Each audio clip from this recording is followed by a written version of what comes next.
Hello, everyone. Happy Tuesday.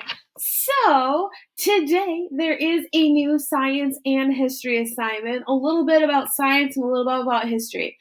So, for history, there's a quizzes that was posted to Google Classroom, and that one is kind of a review on the information that we've most recently learned. I wouldn't go as far as to say it's like a test, it's more just a review, but it's going over things of settling west, moving westward, conflicts with Mexico, and also the Underground Railroad. So this week, that's what we've got for quizzes for Tuesday, and that's due by Thursday at 9. And then where we're heading is on Thursday, we're going to be looking at a comparison between 9/11 and COVID-19. Because remember, we started the year with 9/11. And now we're in another historical moment. We're literally living in history. So more on that on Thursday. But we wanted to take kind of not a break, but kind of wrap up, review, look back at something we've learned about earlier in the year, because next week we are going to jump into events leading up to the Civil War and the Civil War. So look forward to that. In science this week, we are transitioning kind of into our next topic. So we just got done, we learned about like geologic time and what all goes into that. So plate tectonics, how rocks form, how life forms adapt to what their surroundings are, or like over generations, how they evolve. And then we looked into pollution, like how have humans, we've been here for such a short amount of time, but we've really changed what the planet looks like. And we're looking into now the population side of it. Like, how big is our population?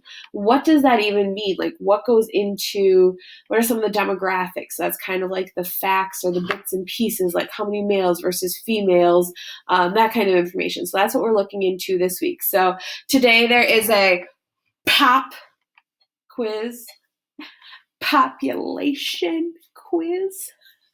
I can see you all rolling your eyes real hard right now, and it makes me smile. So, roll your eyes real hard, but then head over to Google Classroom for that. But we're looking at how does population, how does that have an impact on our environment, or how does that play off of from one country to another? So that's where we're headed.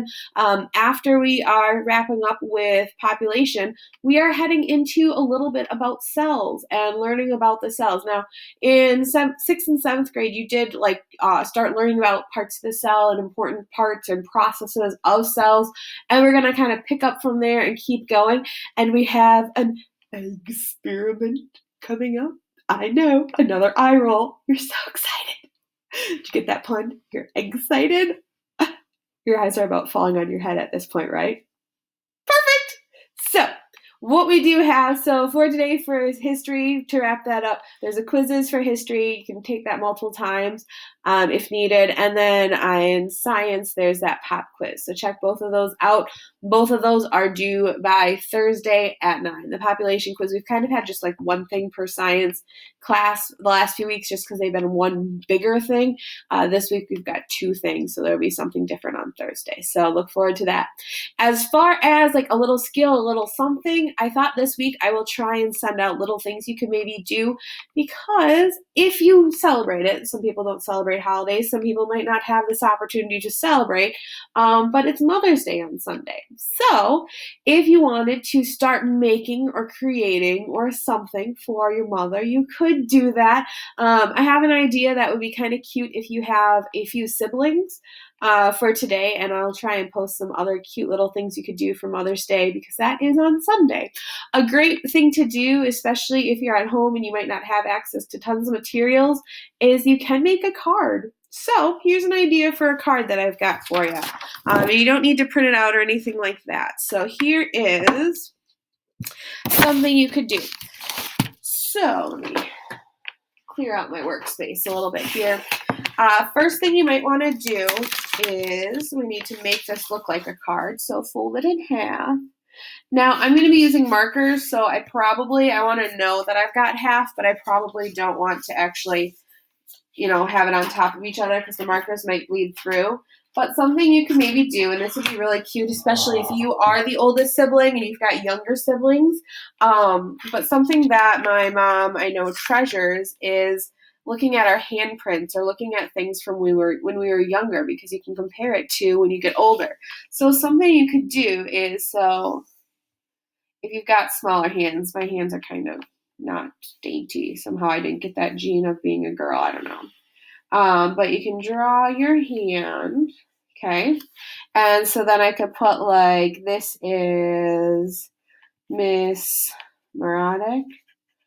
And I've told you my brother is older and bigger than me. Actually, I've got a little snow globe picture. He's young. This is when he was actually smaller than me, guys. I know, right? So let's channel young Tyler, not grown up Tyler, who's now taller, bigger, and looks older than me. And let's say that his hand at the time was smaller. So if I put his hand, and obviously I'm going to have to kind of approximate, but I can go like, maybe this is his hand. I know you guys are real proud of this art skill right now. Okay, so that's Tyler from way back in the day. But do you see what my idea is here? Is that you can put all of your guys' handprints one on top of each other, and you could make this look really cute, you know, put a little Happy Mother's Day. I'm thinking of a number of you who have some really cute handwriting or can do some really cool things. This is about the only M-O-T-H.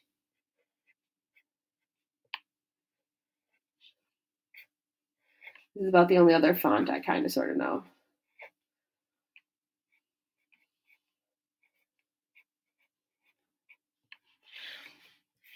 Maybe add some flowers, make it cute, and then you can look up a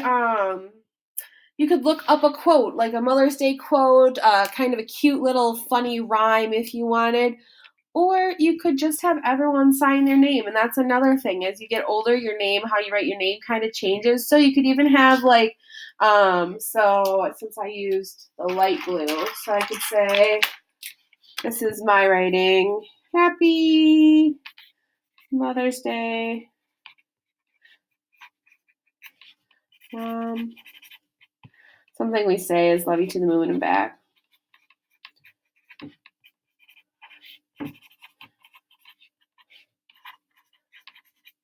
And then I can go love. I can put my name. And then maybe my brother would go, get ready for this, left-handed. Actually, his handwriting's gotten better than this, but once upon a time I could forge it pretty well because this is about what his handwriting looked like.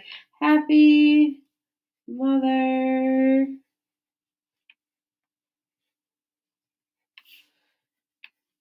Day, Mom.